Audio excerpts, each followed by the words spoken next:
Kembali jumpa lagi dengan Diariana Tufa. Gimana kabarnya teman-teman hari ini? Semoga diberikan selalu rezeki yang berkah, kesehatan dan kemuliaan. Untuk teman-teman yang baru gabung atau baru nemuin channel ini, halo, salam kenal dan selamat datang, selamat bergabung di channel yang sederhana ini. Semoga channel ini bisa memberikan manfaat, memberikan inspirasi, dan memberikan motivasi untuk teman-teman semua untuk lebih konsisten lagi dalam mengatur keuangan rumah tangga.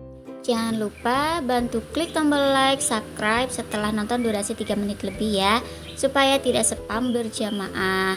Dan pastinya channel ini semakin berkembang.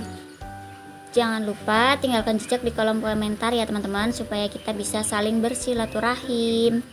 Ujian hidup ada berbagai macam. Salah satunya adalah keuangan. Kadang kondisi keuangan itu pasang atau bahkan surut. Saat posisi keuangan kita pasang atau pendapatannya besar, tetapi kita diuji di pengeluaran yang lebih besar dari pendapatan.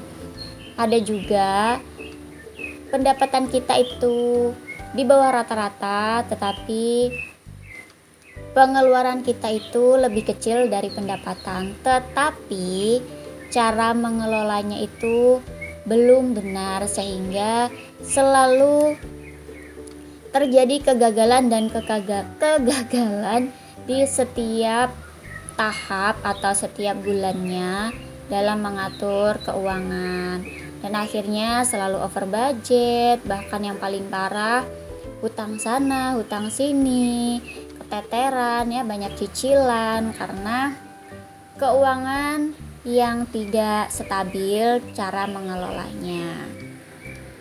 Nah, apa teman-teman pernah juga mengalami hal tersebut?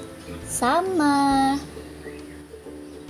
ya, sebelumnya aku juga pernah mengalami hal-hal seperti itu.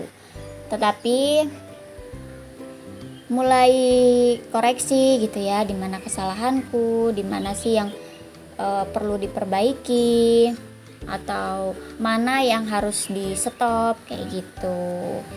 Dan seberapapun rezeki kita itu akan cukup untuk kebutuhan kita ya teman-teman.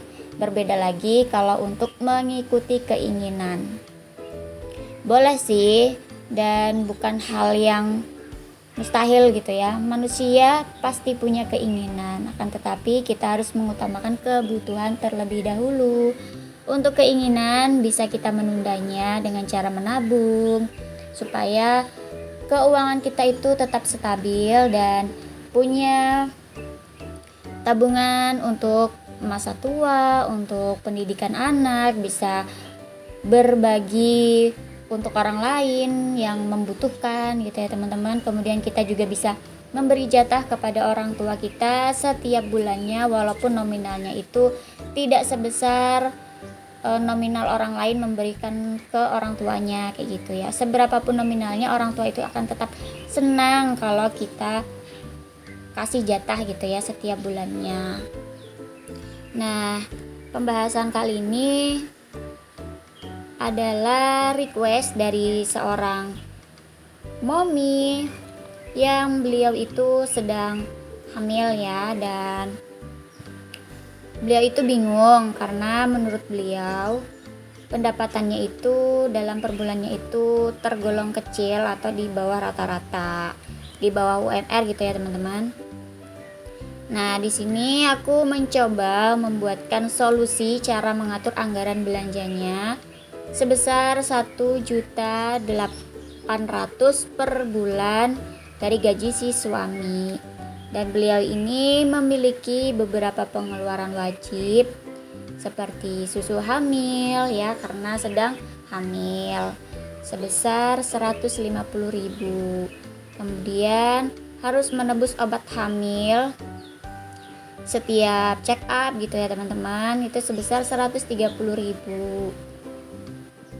Dan beliau juga memiliki pengeluaran wajib seperti listrik 200.000 dalam sebulan. Kemudian beliau juga harus top up Shopee Pay setiap bulannya itu sebesar 150.000.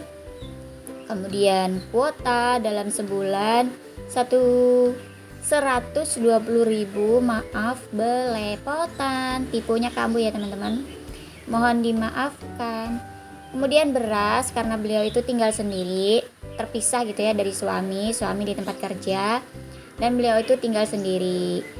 Nah, kurang lebih dalam sebulan itu hanya menghabiskan beras kurang lebih 8 liter atau 64.000 dalam satu bulan. Kemudian gas kurang lebih 40.000, galon air minum gitu ya teman-teman, isi ulang kurang lebih 36.000.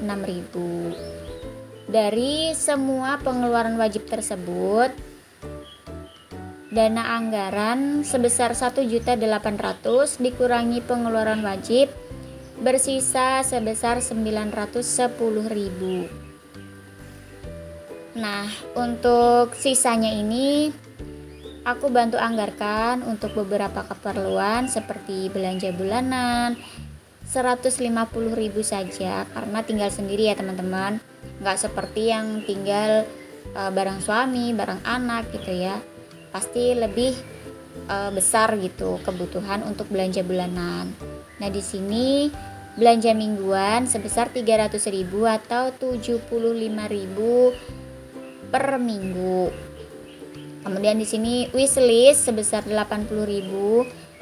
Ini untuk kalau lagi namanya ibu hamil ya, mungkin kepengen beli es atau apa gitu yang tiba-tiba bisa memakai dana anggaran wishlist ini ya teman-teman. Kemudian dana tak terduga di sini aku anggarkan sebesar 50.000. Kemudian di sini biaya kesehatan sebesar 60.000 karena pasti periksa atau check up-nya ke bidan atau ke dokter itu membutuhkan biaya teman-teman. Dari biaya kesehatan inilah anggarannya. Kemudian tabungan logam mulia sebesar 50.000. Ini penting banget ya teman-teman, bisa beberapa bulan ke depan hingga HPL itu bisa digunakan untuk keperluan saat melahirkan. Kemudian sedekah itu kewajiban ya teman-teman, karena di setiap rezeki kita ada rezeki orang lain. Di sini aku anggarkan sebesar 30.000. Sedekah itu bukan dari nominalnya ya teman, besar atau kecil, tetapi dari keikhlasannya. Kemudian di sini aku anggarkan juga untuk jatah bulanan orang tua atau mertua 150.000 per bulan. Dah, ini caranya kok cuman 150.000, gimana gitu ya ngebaginya. Bisa secara bergantian ya teman-teman. Misalnya bulan ini itu ngasih jatah bulanan untuk orang tuanya, kemudian di bulan depan bisa kasih jatah bulanannya untuk mertua gitu ya. Sedemikian begitu seterusnya ya, secara bergantian. Kemudian tabungan hari tua sejahtera itu sebesar 40.000. Alhamdulillah ya teman-teman, dari penghasilan yang per bulannya mungkin menurut beliau atau beberapa orang itu di bawah rata-rata atau kecil gitu ya, sebesar 1.800.000. Tetapi jika di manajemen dengan benar, insya Allah bisa punya tabungan, kebutuhan juga bisa terpenuhi tanpa harus over budget dan berhutang. Dan di sini dengan catatan, belanjalah sesuai kebutuhan, kurangi belanja online yang tidak penting, utamakan menahan keinginan karena kebutuhan kedepannya itu lebih besar ya, seperti biaya lahiran. Sisa dana anggaran saat evaluasi di akhir bulan, di sini aku anggarkan untuk dialokasikan ke dana anggaran darurat ya, karena untuk kebutuhan mendesak di masa yang akan datang atau mendadak gitu ya teman-teman.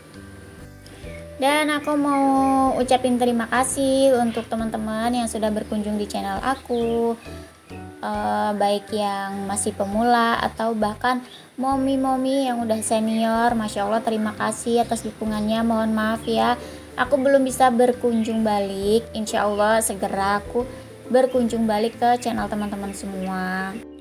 Terima kasih banyak juga untuk mom yang dengan sukarela gitu ya membagikan video aku. Masya Allah, semoga kebaikan teman-teman semua itu menjadi ladang pahala jariah, dimudahkan segala urusannya, dan yang belum monet semoga segera monet, yang sudah monetisasi semoga dolarnya terkumpul banyak ya teman-teman, halal berkah dan melimpah. Dan yang untuk teman-teman yang subscribe-nya itu belum naik, suka DM gimana caranya, jangan pernah menyerah ya teman-teman, semangat aja terus karena itulah yang aku lakukan untuk saat ini. Nah, kurang lebihnya begitu ya teman-teman sharing aku kali ini, semoga mudah dipahami. Dan mohon maaf jika ada kekurangan atau salah kata. Insya Allah kita berjumpa lagi di video selanjutnya. Wassalamualaikum.